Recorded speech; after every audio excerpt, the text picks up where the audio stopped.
दोस्तों, अगर आपने अभी तक कार्टून दुनियास चैनल को सब्सक्राइब नहीं किया है तो प्लीज अभी सब्सक्राइब करें।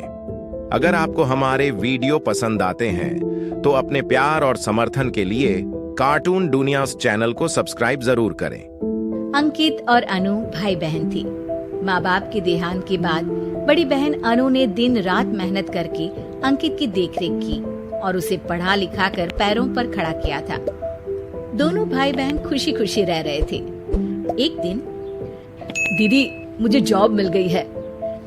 अरे वाह भैया, तेरी मेहनत सफल हुई। मेरी मेहनत नहीं दीदी, आपकी मेहनत। अगर पापा के निधन के बाद मेरी जिम्मेदारी आप न उठाती तो ये सब नहीं हो पाता। मेरी सफलता सिर्फ आपके बलिदान की वजह से है दीदी। कुछ महीनों बाद अंकित की शादी सीमा से हुई। सीमा बड़ी ही चालाकी से अनु से मीठा मीठा बोलकर घर का सारा काम करवा लेती थी और खुद अंकित के साथ घूमा फिरा करती थी।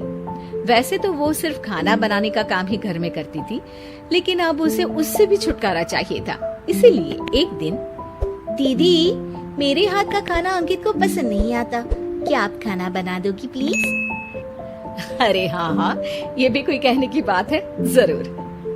सीमा इस बात से मन ही मन बड़ा खुश होती है और अगले दिन के झाड़ू पोछे के काम से छुटकारा पाने के लिए एक और तरकीब लड़ाती है। हॉल में जोर जोर से कराहने लगती है। उसके कराहने की आवाज सुनकर अनु हॉल में भागती हुई आती है। क्या हुआ सीमा? दीदी लगता है मेरी कमर अकड़ गई है। वो क्या है ना, मुझे झाड़ू पोछा करने की आदत नहीं है ना। मेरी मम्मी पापा ने मुझसे कभी ये काम नहीं करवाया। अरे कोई बात नहीं, झाड़ू पोछा ही तो है, मैं कर लिया करूंगी। ऐसे ही धीरे धीरे सीमा ने घर के सारे कामों का बोझ अनु पर डाल दिया। घर का सारा काम अनु करती थी, फिर भी सीमा को अनु से छुटकारा चाहिए था। इसलिए एक दिन वो अंकित के ऑफिस से लौटने से ठीक पहले ढेर सारे कपड़े लेकर धोने का नाटक करने बैठ जाती है। अरे सीमा, इतने कपड़े? अब क्या करूं, अकेली पड़ जाती हूँ। करना तो मुझे ही है ना। अरे दीदी से मदद ले लेती। अच्छा, ताकि सारा जमाना कहे कि भाभी बड़ी ननद से काम करवा रही है। और वैसे भी दीदी ने तो साफ कह रखा है मुझे कि तुम आज जो भी हो सिर्फ उनकी वजह से हो, इसीलिए अगर उनके बनाए इस घर में रहना है तो काम करना ही पड़ेगा। ये सब सुनकर अंकित को बहुत गुस्सा आ गया।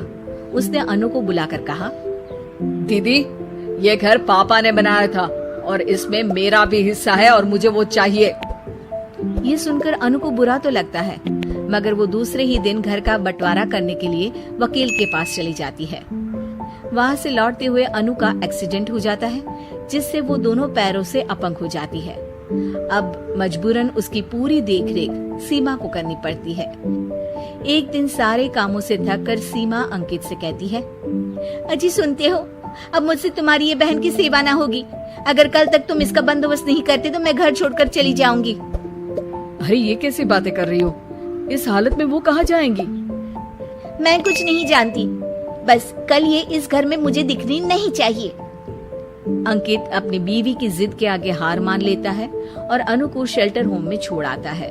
3 महीने बाद, अजी सुनते हो, ये आपके लिए एक पार्सल आया है, ये लीजिए।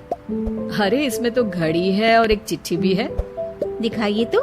अरे वाह, बड़ी ही सुंदर घड़ी है, लेकिन ये आपको भेजी किसने? पता नहीं, शायद चिट्ठी में कुछ लिखा हो। आशा करती हूँ ये घड़ी तुम्हें पसंद आएगी। रक्षाबंधन की बहुत शुभकामनाएं, तुम्हारी दीदी अनु। चिट्ठी पढ़कर अंकित की आंखें भर आती है। मैं दीदी को लेने जा रहा हूँ सीमा। अरे घड़ी भेज तो दी उन्होंने, अब क्यों जाना उनके पास? देखा सीमा, दीदी हमसे दूर जाकर भी हमारे बारे में ही सोचती है और एक हम है जो उनकी सेवा से बचने के लिए उन्हें शेल्टर होम छोड़ा है। तुम्हारी बातों में आकर मुझसे ये क्या पाप हो गया? मैं जा रहा हूँ दीदी को लेने, और जब मैं वापस आऊँ तो तुम मुझे हमारे घर में मत दिखना। इतना कहकर अंकित अनु को लेने निकल जाता है। वहाँ पहुँचकर, दीदी मुझे माफ कर दो, मैं तुम्हें लेने आया हूँ। भाई आज तो राखी है, आज तो मैं मना कर भी नहीं सकती। दोनों घर पहुँचते हैं। अरे सीमा, तुम अभी तक यहीं हो? निकल जाओ इस घर से। अरे वाह अंकित, फिर वही गलती कर रहे हो तुम। सीमा, तुम कहीं नहीं जाओगी। दीदी मुझे माफ कर दो, मुझसे गलती हो गई।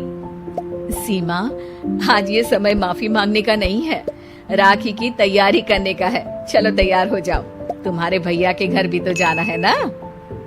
ये सुन सीमा अनु के गले लग जाती है